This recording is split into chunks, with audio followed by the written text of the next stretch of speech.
이 시간 같이 보실 말씀은 잠언 27장 10절에서 12절의 말씀입니다. 10절 말씀입니다. 내 친구와 내 아비의 친구를 버리지 말며 내 환난 날에 형제의 집에 들어가지 말지어다. 가까운 이웃이 먼 형제보다 나으니라. 아멘. 지난 주일 일부 예배가 시작하기 전에 반주자 선생님께서 예배당에 급히 들어오시더니 담요가 있는지를 물으셨습니다. 무슨 일인가 했더니 교회 근처에서 한 어르신이 쓰러지셨는데 날이 너무 추워서 담요를 좀 갖다 드리려고 하신다라는 말씀이었습니다. 담요를 하나 찾아서 건네드리고 저도 급히 교회 밖으로 나가보았습니다. 밖으로 나가보았더니 길 건너 편의점 앞에 할머님 한 분께서 네이만 입으신 채 앉아 계셨고 저희 교회 성도님 몇 분과 119에서 나와 있었습니다. 그날은 마침 한파가 들이닥친 날이어서 한겨울과 같이 몹시 추웠는데 길가에서 발견된 어르신은 아마 치매 증상이 있으신 듯해 보였습니다. 다행히 저희 성도님들께서 신고도 해주시고 도와주셔서 얼음장 같은 추위에 빨리 119에 인계를 해드릴 수가 있었던 것 같았습니다. 나날이 바쁘고 각박한 세상이 되다 보니 이웃과 가까이 지내는 일은 점점 찾아보기가 어렵게 되었습니다. 특히 개인 프라이버시를 중요시하는 사회가 되면서 이웃끼리 서로 돕고 사는 일은 점점 더 먼 나라의 이야기가 되었습니다. 그러나 여러분, 하나님께서는 우리에게 사랑이라는 율법을 주셨습니다. 하나님을 사랑하고 이웃을 사랑하는 것이 바로 하나님께서 우리 모두에게 주신 율법입니다. 오늘 본문 27장 10절의 말씀은 형제들과 가까이 하지 말라는 말씀이 아닙니다. 가까이에 있는 이웃과 친구와 좋은 관계를 유지하면서 서로 돕고 살아갈 것을 권면하는 말씀입니다. 특별히 코로나로 인해 외출이 어려워지면서 소외되고 또 그래서 외로운 시간들을 보내시는 이웃들과 지체들이 많이 있습니다.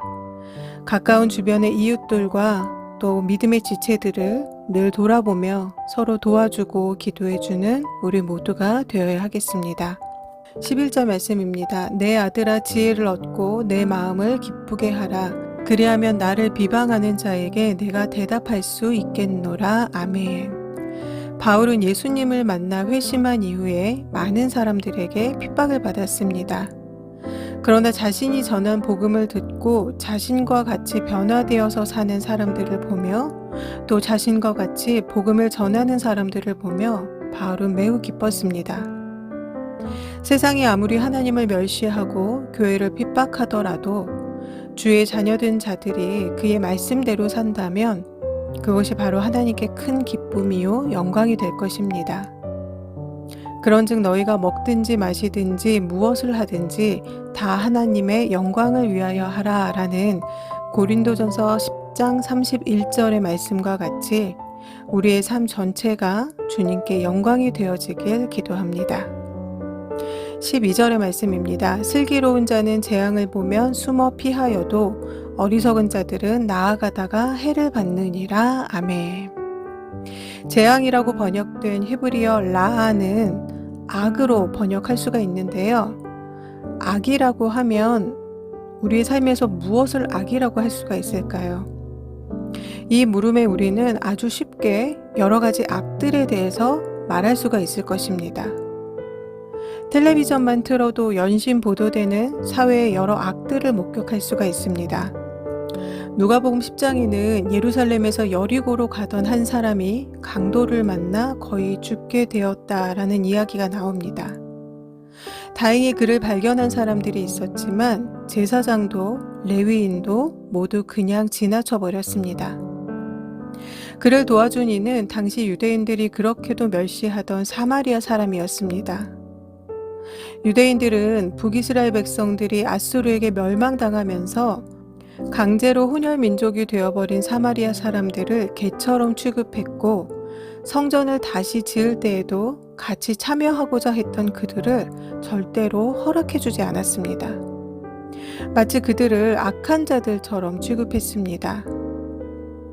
12절의 말씀에서 재앙을 보면 숨어 피한다라는 것은 재앙을, 즉 악을 맞닥뜨리지 말아야 한다라는 것입니다.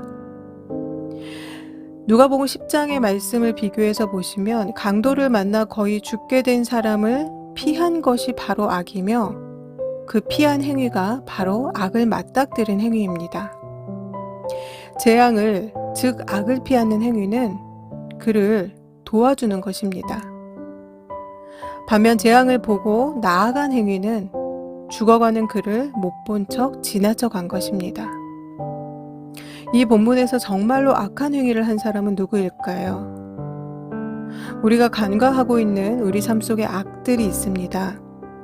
하나님께서 말씀하시는 죄는 말씀과 벗어난 삶을 말합니다. 이 죄가 바로 악한 것이죠. 하나님께서 주신 율법은 사랑입니다. 이웃사랑은 나를 제외한 모두를 말합니다.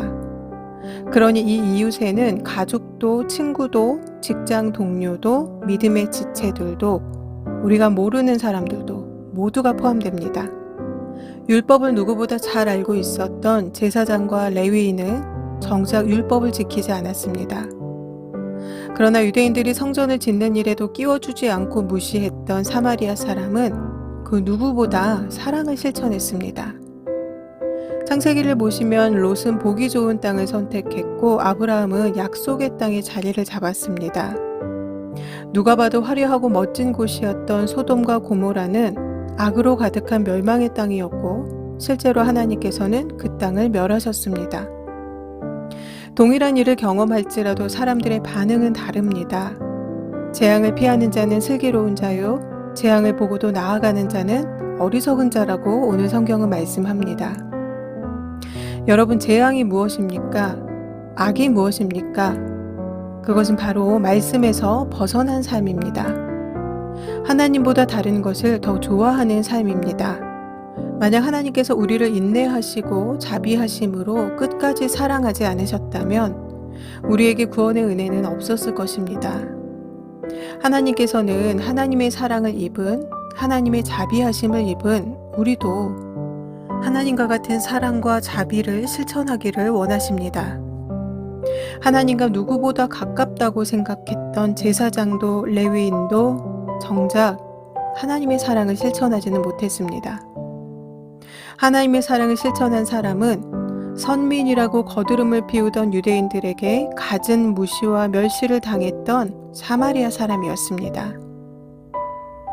사랑하는 성도 여러분, 무엇이 사랑인가? 무엇이 재앙인가? 무엇이 악인가? 무엇이 하나님의 영광을 위해 사는 것인가? 이것은 우리가 이 땅을 살아가면서 분명하게 분별해야 하는 것입니다. 우리 안에는, 그리고 세상에는 온전히 선한 것이 없습니다. 하나님의 말씀만이 우리를 온전한 길로 이끄는 힘이 있습니다. 말씀으로 날마다 승리하시는 하루하루가 되시기를 바랍니다. 다 함께 기도하시겠습니다.